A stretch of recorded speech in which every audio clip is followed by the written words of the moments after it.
नमस्कार दोस्तों, आप सभी को हमारे YouTube चैनल में हार्दिक स्वागत है। श्री कृष्ण के सभी मोटिवेशनल वीडियो देखने और सुनने के लिए आप हमारे YouTube चैनल PPSG को सब्सक्राइब जरूर कर लीजिए। भगवान श्री कृष्ण संसार की शुरुआत से पहले भी थे और इस संसार के अंत के बाद भी रहेंगे। सभी मनुष्यों को गीता के पहले श्लोक के पहले शब्द धर्म और आखिरी श्लोक के आखिरी शब्द मम को ही स्मरण रखना पर्याप्त है, क्योंकि धर्म मम का अर्थ है कि धर्म मेरा है, मैं धर्म का हूं। जब हम अपनी असफलताओं को स्वीकार करते हैं या अपनी सफलता की रिपोर्ट करते हैं और वास्तव में उसकी सेवा करने और उसके साथ फिर से जुड़ने की कोशिश करते हैं, तो वह हमसे बिना शर्त प्यार करता है। कृष्ण के साथ जुड़ने का यह सुखद अनुभव एक आध्यात्मिक साधक को कृष्ण को प्रसन्न करने के लिए नए दृढ़ संकल्प के साथ नए वादे करने के लिए प्रेरित करता है। गीता पढ़ने वाले व्यक्ति को सच और झूठ, ईश्वर और जीव का ज्ञान हो जाता है। उसे अच्छे और बुरे की समझ आ जाती है।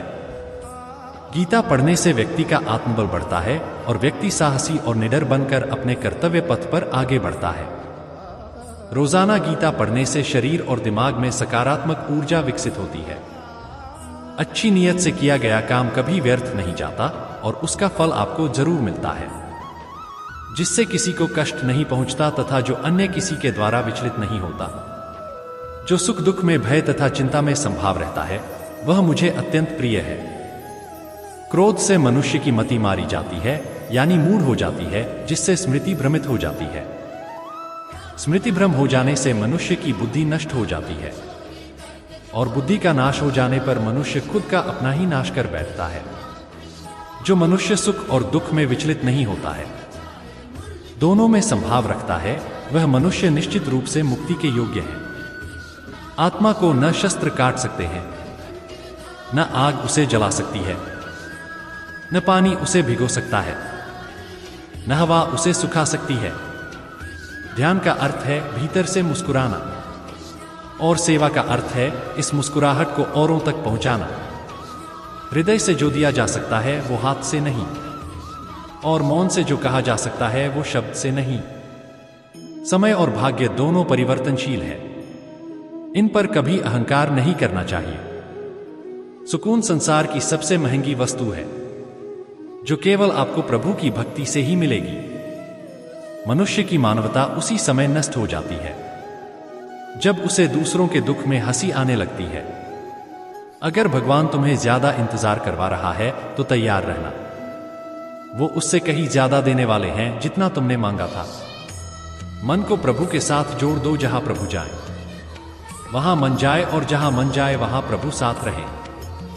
मुश्किलें केवल बेहतरीन लोगों के हिस्से में आती है, क्योंकि वही लोग उसे बेहतरीन तरीके से अंजाम देने की ताकत रखते हैं। अगर परमात्मा तुम्हें कष्ट के पास ले आया है तो अवश्य ही वो तुम्हें कष्ट के पार भी ले जाएगा। जो भी हुआ अच्छा हुआ, जो हो रहा है अच्छा हो रहा है, जो भी होगा अच्छा होगा। भविष्य के बारे में चिंता मत करो, वर्तमान में जियो। निंदा से घबराकर अपने लक्ष्य को न छोड़े, क्योंकि लक्ष्य मिलते ही निंदा करने वालों की राय बदल जाती है। जो सरलता से मिलता रहे उसका महत्व नहीं रह जाता। अक्सर खो देने के बाद समय, व्यक्ति और संबंध के मूल्य का आभास होता है। चिंता मत करो, क्योंकि जिसने तुम्हें इस संसार में भेजा है उसे तुम्हारी ज्यादा चिंता है। किसी और का काम पूर्णता से करने से कहीं अच्छा है कि अपना काम करें, भले ही उसे अपूर्णता से करना पड़े। उस दिन हमारी सारी परेशानियां खत्म हो जाएगी, जिस दिन हमें यकीन हो जाएगा कि हमारा सारा काम ईश्वर की मर्जी से होता है। कुछ लोग अपने अधिकार के लिए तो संघर्ष करते हैं, परंतु अपने कर्तव्य को भूल जाते हैं। दुख का मूल कारण ही यही है कि सुख की तलाश में बाहरी दुनिया में भटकते रहना। ईश्वर की शरण में निस्वार्थ भाव से जाएं, क्योंकि आपको क्या चाहिए उन्हें पता है। बिना मुहूर्त के जन्म लेता है और बिना मुहूर्त के ही दुनिया से चला जाता है। फिर भी इंसान अच्छे मुहूर्त के पीछे भागता रहता है। अगर विचार हमारे अच्छे हो और व्यवहार हमारे सच्चे हो तो कोई भी कार्य बुरा नहीं हो सकता। अगर आप क्रोध के समय थोड़ा सा धैर्य रख ले तो आप कम से कम 100 दुख भरे दिनों से बच सकते हैं। जीवन में सब कुछ खत्म होने जैसा कुछ भी नहीं होता।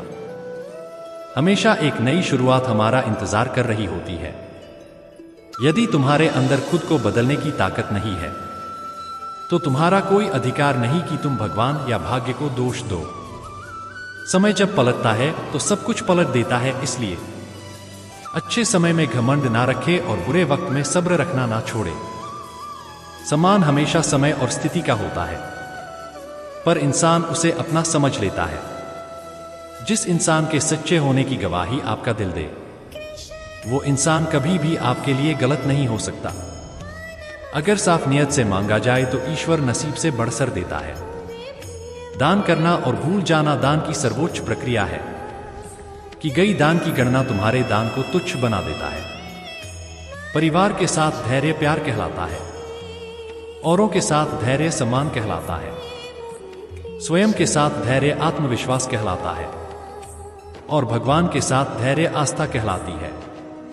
जो लोग तुम्हारी बुराई करते हैं वो करेंगे, चाहे तुम अच्छा काम करो या बुरा।